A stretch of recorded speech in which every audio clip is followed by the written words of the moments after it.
The episode starts with Malhar saying, Ahilya, I have decided to support Raghoba.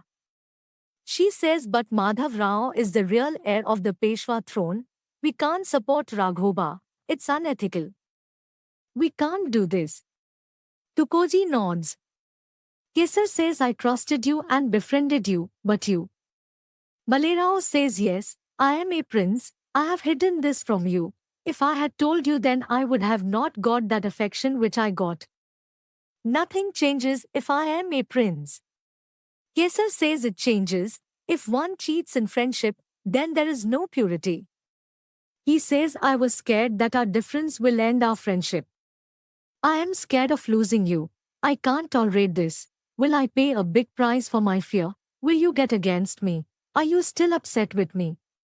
Kesar lets him in. Guruji looks on and smiles. He says, I got an explosive that will blast the entire palace. Raghoba says, you have always supported Malhar and progressed Malwa. Why are you opposing him now? She says, sorry. You are misunderstanding. I didn't oppose Malhar. I am thinking of Malwa. He says, you mean Malhar isn't thinking of Malwa. He is your Sasur. She says, my thinking is like him. We have to handle politics. Raghoba says, we have to leave right and wrong behind and think what is imp in that moment. She says, yes, I agree. He says, one has to forget ethics. She says, I am sorry. It's your selfish motives. He asks, what did you say? It's my selfishness. If it was selfishness, would I come here to tell you that your Malwa is in danger? This is my insult. He asks Malhar, is this right? She says, saying the truth or speaking the heart out isn't an insult. I have to say something to keep my opinion. It's our responsibility to support Peshwa for the sake of the throne. Malhar says, if we don't have that throne, then. Raghoba nods. Tukoji and Ahilya are shocked. Malhar shows the letter. He asks, is it just my duty? Peshwa should keep terms with me. Madhav Rao wants to snatch Malwa from me.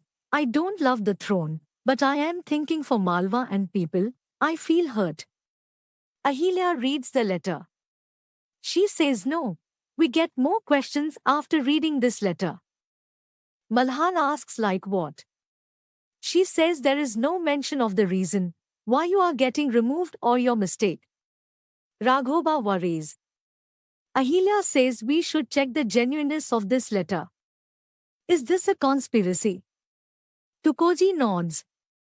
Malhar looks at Raghoba. Ahilya thinks, I doubt Raghoba. I hope the messenger gets some solid news and brings the truth out. The guard is on the way. Guruji stops him. He recalls Sita's words. Guruji says, don't go there. It's not right for you. Guard asks, what do you mean? Guruji says, I will show you an easy way. He kills the guard. Raghoba says, this happened in front of me. You all don't trust me. Ahilya says, I don't have any solid proof to trust you. After Peshwa died, Madhav Rao is the heir. He is your nephew. Your own relative. You want to remove him and become Peshwa. You want Malwa's support. When you aren't loyal of Pune, then how can you be loyal to Malwa? Malhar is shocked. Raghoba fumes and picks his sword. Ahilya taunts him. She says, this is your own fight. You would have fought this at home. You came out of home and started conspiring against your king. She turns to Malhar and says, we should remember our principles. Raghoba isn't loyal to his king. He won't be loyal to us. He is a traitor. Raghoba gets angry and gets the sword out. Tukoji and Raghoba also take the swords out. Malhar looks on shock.